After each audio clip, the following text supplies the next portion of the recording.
بسم اللہ الرحمن الرحیم۔ ناظرین، میں ہوں صدام مانگڑ۔ ناظرین، آج ہم آپ کے لیے ایک خبر جو لے کے آئے ہیں وہ پھر اسلام آباد پولیس کے حوالے سے ہے۔ اسلام آباد پولیس جو ہے اس میں جو چھوٹے اہلکار ہیں وہ بھی غیر محفوظ ہیں، خاص طور پر جو خواتین اہلکار ہیں وہ بھی اب جو ہے وہ غیر محفوظ ہو چکی ہیں۔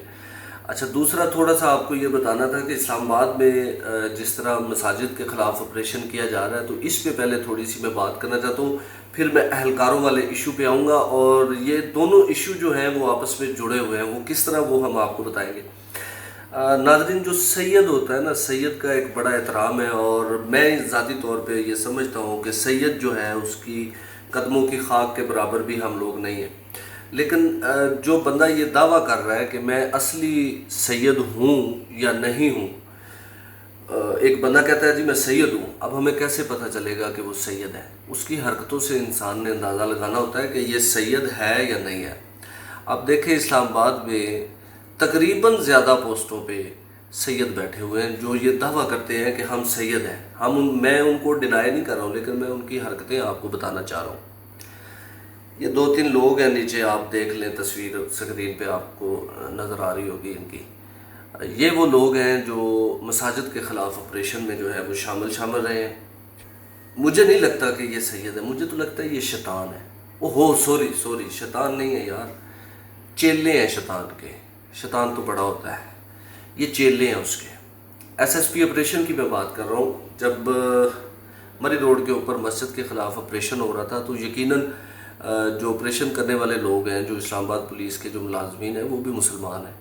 ان کے بھی مذہبی جذبات جو ہیں وہ مجروح ہوتے ہیں۔ جب وہاں پر آپریشن کرنے سے معذرت کی کچھ اہلکاروں نے، اور انہوں نے کہا کہ ہم مسجد کو شہید نہیں کرنا چاہتے، ان کے بھی مذہبی جذبات ہیں۔ تو یہ والے جو صاحب ہیں نا، SSP آپریشن جو گنڈے ہیں یہاں کے، جو سمجھتے ہیں کہ یہ اسلام آباد ایک سلطنت ہے اور یہ اس کے سلطان ہیں، انہوں نے وہ گالیاں ان کو دی ہیں، وہ بکواسات وہاں پہ کی ہیں جو کہ اس ویل آگ میں آپ کو بتا نہیں سکتا ہوں۔ اگر میں آپ کو وہ تمام گالیاں دے کے بتا دوں تو پھر میرے میں اور اس میں فرق نہیں رہے گا، پہلی بات۔ اور دوسرا، پھر ویل آگ ہے، بچے بھی دیکھتے ہیں، عورتیں بھی دیکھتے ہیں، وہ گالیاں ہم آپ کو نہیں سنا سکتے۔ واللہ بہت ہی غلیظ قسم کی گالیاں تھیں۔ اچھا، گزشتہ روز جو ہے وہ چیلم کا ایک جلوس تھا یہاں پہ G6 میں۔ یہاں پہ ظاہر ہے اسلام آباد پولیس کی 5000 نفری لگی ہوئی تھی۔ IG اسلام آباد خود جو ہے وہ ذاتی طور پر اس کو مانیٹر بھی کر رہے تھے۔ تو خواتین اہلکار بھی یہاں پہ موجود تھی، کیونکہ جلوس میں خواتین اہلکار بھی ہوتی ہیں۔ یہ تمام خواتین اہلکار یہاں پر موجود تھیں۔ SSP آپریشن نہیں، SSP انویسٹیگیشن عثمان صاحب، جو خود کو یہاں کا راجہ سمجھ بیٹھے ہیں، وہ یہاں پہ آئے۔ نہ تو انہوں نے پرائیویٹ لوگوں کا خیال کیا، نہ انہوں نے یہ خیال کیا کہ یہ میری فورس کی خواتین ہیں، نہ انہوں نے کسی اور چیز کا خیال کیا۔ ان کے ساتھ وہ رویہ استعمال کیا جو عینی شاہدین ہیں، ان کا یہ کہنا ہے کہ اگر ہم ان خواتین اہلکاروں کی جگہ ہوتے تو ہم اس SSP آپریشن کو تھپڑ مارتے ہیں۔ اور تھپڑ ایک نہیں مارتے، تھپڑوں کی بارش کرتے۔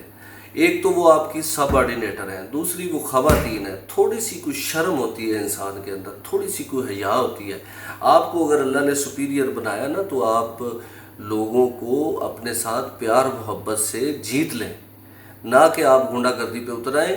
آپ نے سدا SSP نہیں رہنا ہے، آپ نے ادھر ہمیشہ نہیں رہنا ہے، چلے جانا ہے۔ آپ جیسے کئی لاٹو آئے اور گئے یہاں سے، کون رہ گیا یہاں پہ؟ نہ میں نے رہنا ہے، نہ کسی اور نے رہنا ہے، رہنا صرف اللہ کی ذات نے ہے۔ تھوڑی سی بھائی جان اس پہ مہربانی کریں۔ اچھا، اس حوالے سے جب ہم نے IG اسلام آباد سے رابطہ کیا کہ بتائیں نا جی، آپ تو اپنے افسران کو ناقص کارکردگی پہ شو کاز نوٹس بھی دیتے ہیں، آپ گالیاں بھی دیتے ہیں لوگوں کو، آپ سے سیکھتے ہیں یہ آپ کے سب آرڈینیٹ جو ہیں، SSPs جو ہیں، کہ کس طرح اپنے جونیئرز کو گالیاں دینی ہے۔ تو IG اسلام آباد نے کہا جی یہ جلوس کی ڈیوٹی تھی، اور میں اس معاملے کو دیکھ لیتا ہوں، میں اس معاملے کو چیک کر لیتا ہوں، اور اس بات کو تقریباً 24 گھنٹے پورے ہونے کو ہیں، اور IG صاحب جو ہیں وہ مست ہیں، ان کو کوئی جواب نہیں آیا ابھی تک کیا کیا انہوں نے۔ اچھا، اگر اس طرح کی کوئی حرکت کوئی جونیئر افسر کرے نا، کوئی کانسٹیبل، کوئی سپاہی، کوئی ASI SI یا انسپیکٹر، اب تک بیچارہ سسپینڈ ہو چکا ہوتا، پتہ نہیں اس کو ڈسمس بھی کر دیتے۔ خواجہ آصف صاحب نے کہا تھا کہ یہ بیوروکریسی جو ہے نا وہ ذلیل کر رہی ہے، بیوروکریسی خراب کر رہی ہے اس ملک کو. میں خواجہ آصف صاحب سے بھی کہنا چاہوں گا بھائی جان اگر بیوروکریسی خراب کر رہی ہے اس کو کس نے ٹھیک کرنا ہے؟ میں نے کرنا ہے؟ او بھائی آپ نے کرنا ہے. دوسری بات میں یہ کہنا چاہتا ہوں کہ اگر آئی جی صاحب آپ کے افسران یہی رویہ رکھیں گے، میرے پاس یہ اطلاعات ہیں کہ اسلام آباد پولیس میں 80 سے 85% جو لوگ ہیں وہ ڈپریشن کا شکار ہیں اور وہ ڈپریشن کی گولیاں کھاتے ہیں. ڈپریشن کی مریض پولیس جو ہے وہ کس طرح چوروں ڈاکوؤں کو پکڑے گی؟ پکڑ سکتی ہے. آپ بجائے اپنے ماتحت کا حوصلہ افزائی کرنے کے آپ ان کے ساتھ وہ رویہ اختیار کر رہے ہیں کہ ان کا کام کرنے کا دل نہ کرے. تقریباً میں یہ دعویٰ کر رہا ہوں کہ 85% آپ کی پولیس جو ہے وہ ڈپریشن کا شکار ہے. اور شرم کر لو، کچھ آپ نے اپنے سب آرڈینیٹ کا نہیں سوچنا، ہمارا سوچ لیں بھائی. ہم اس شہر کے رہائشی ہیں، ہم یہاں کے رہنے والے ہیں، ہماری سیکورٹی کا ہی سوچ لیں وارداتیں کس طرح ہو رہی ہیں. ماں سوائے یہ والے جو افسران جو میں نے آپ کو بتایا مبینہ سید بیٹھے ہوئے ہیں، یہ کرائم ڈیٹا چھپانے کے علاوہ کچھ نہیں کر رہے. یار آپ کرائم ڈیٹا چھپانے کے علاوہ کرائم کنٹرول کرنے کی کیوں نہیں کوشش کرتے؟ کتنا بےہودہ مذاق کر رہے ہیں آپ اسلام آباد کے شہریوں کے ساتھ. تو میرے جو سننے والے تمام ناظرین ہیں، میری ان سے درخواست ہے کہ آپ ذاتی طور پہ میری تمام باتوں کو سنیں اور پھر خود انالیسس کریں کہ کیا میں ٹھیک کہہ رہا ہوں. کیا کوئی سید جو سید ہو واقعی وہ کسی مسجد کو شہید کر سکتا ہے؟ یہ بڑے سوالیہ نشان ہے. اور پولیس کو مزید ڈپریشن کا شکار نہ بنائے، وہ ان کو اپنا کام کرنے دیں. جس طرح چند دن پہلے میں نے آپ کو بتایا تھا کہ ایس ایس پی کا آپریٹر نے ایسے پھینک دیا اس کے ٹیبل کے اوپر وائرلیس سیٹ کے، جا میں تیرے ساتھ کام نہیں کرتا، میں تیری گالیاں کھانے کے لیے آتا ہوں. گالیاں دینا کوئی بہادری کا بات نہیں ہے. میں تے PhD کی تھی گالیاں چسی پنجاب والے نے، لیکن ہم گالیاں نہیں دیتے. بہت شکریہ. السلام علیکم.